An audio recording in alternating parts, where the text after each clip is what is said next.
Oh, let's go full screen. Okay, everybody. I've seen enough preliminary, let's say, SA2 rough drafts that I have an idea of where our time needs to be spent, at least in the early going, how to get a rough draft sort of pointed in the right direction and doing productive things. And the area that I'm choosing to make this very hopefully quick but important screencast about is your verb choice. Okay, let me go small screen here. I will go to this phrase here. Hopefully that is big enough for you to see. I can probably make it a little bigger. Let's see. I'm seeing a lot of, right here in the middle of this Venn diagram, a lot of be verbs. Also seeing some linking and definitely a lot of helping verbs. But be verbs are what concern me the most. These are also, fancy phrase for these is they're called transitive verbs. Okay, is, are, was, were, am, be, being, been. A transitive verb takes the meaning or the real sort of meat of a sentence and moves it from the subject into the predicate. Okay, you don't need to know that to be good at writing, but what it does is all it does is transfer the burden of meaning into this side of a sentence where meaning really shouldn't be happening. It's passing up a chance to use a really good verb. Okay, so and this is rough drafts, and I'm not here to scold you for not knowing this because you're figuring this out as we go. And I expect you to get better at this, of course, but these are maybe things that I'm maybe the first to explain to you, and that's my job, and I'm excited to do it. So your verb choice is so tied to the success of your writing. And if you pick flimsy verbs like be verbs and are verbs, well, what you're doing is you're kind of trying to tell me about your home or about yourself or about whatever the subject is instead of showing me. Okay, this idea of showing versus telling is not new. I certainly didn't invent it, but I believe in it just like most, I think, writing instructors worth their salt. So you need to choose verbs that bounce off the page, that come alive, that add vitality to what you're trying to convey to your readers.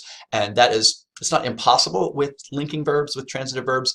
It's just extremely difficult because what you get instead is very vague descriptions of what home can mean to others or what you are all about internally, right? I can't know you internally. And so what I'm doing is if you write in passive language that is more describing your inner thoughts or your inner contemplations, I don't know if those are true or not. I don't know you well enough. As your instructor, maybe, but definitely as your reader. The burden, the onus is on you to demonstrate those qualities through your actions. Okay, so just a real quick example. Think about your shadiest friend. Go ahead, think about your shadiest friend. I'll have a sip. I treat myself to Starbucks tomorrow. Your shadiest friend. Okay, you got them in mind. Maybe they're in the room with you now. What makes that person shady? You wouldn't just say, well, they're shady.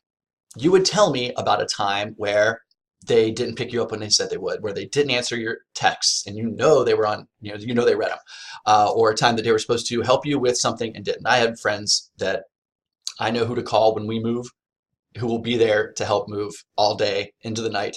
And I have friends that I know will show up 2 hours into it, right when the pizza gets there, eat 3 pieces of pizza, unpack 1 box of, cups, put them in the cupboard, and then, oh, they got somewhere they got to be, right? You can't count on them. You would tell me about a time. Do that with this assignment. Do that with your writing. Okay, so some examples. Let's see. Let me go small, way small here. Okay, so look at the verbs in this example. Okay, a home doesn't always have to mean where an individual lives at literally. You can keep the word literally out of your mouth at all times, by the way. You mean figuratively. It can also mean where an individual is most comfortable at. That is what matters the most. My home is where I spent, I missed one, is where I spent. You've seen all these passive constructions here? They're there. My home is where I spent most of my teenage years. My home is my Nana Linda's house. Okay, you see all these ises, they're not conveying really anything. As a teenager, I spent most of my summer days. When I say, like, imagine somebody spent, it can mean money. I mean, when you watch somebody spend time, you're basically watching them watch the walls, or the paint dry on the walls, right? Let's see, I would go help her learn how to use her new laptop, cook, help her carry things to the floor of her high rise, and help her decorate her apartment. So help is a little more specific here. Use her laptop, maybe to help her cook, help her carry things. That's a little bit better, but it's still, help doesn't say much at all because it can mean so many different things. It's not an action. Can't really picture somebody actively helping just with that word. She loves animal print, and so everything was animal print. Loves is, again, one of those very slippery words that it kind of conveys some sort of action, but love in verb form can look like many things, can it? Leave it at that. Always wanted my opinion. Again, my Nana's house is the perfect place to go. Your tendency is to want to tell me about a place before you show it to me. You need to flip that, okay? And that's something here. I always smell something delicious, so you don't need to. I use this phrase a lot. You know, planes, they circle the runway before they land, right? Don't circle the runway too much. I wrote the assignment. I designed it. I know what you're supposed to be doing for this essay, and so I'm more or less waiting for you to get to that part where you start doing it. You don't have to define what home could mean to other people or any of your subjects for that matter. This falls under that umbrella term of history lessons. I don't need you to encapsulate the entire spectrum of context of your subject. Just get down to business. All right, and one of the best ways to do that at the sentence level is through your verb choice. So let's look at a very different place we call home, or that this writer calls home. I guess that's, hopefully that's big enough for you. I can make it a little bigger. There we go. Okay, so all right, did that freeze up? Okay, I think we're good. I walk past small groups of purple and white flowers, the common butterfly, and the field of corn stalks or soybeans. Walk, good enough. I can see a writer walking. Then I slip under the branch with the white ribbon that has been tied to it, and I am there, my home. I would make that a colon, not a dash, but okay. I slip past.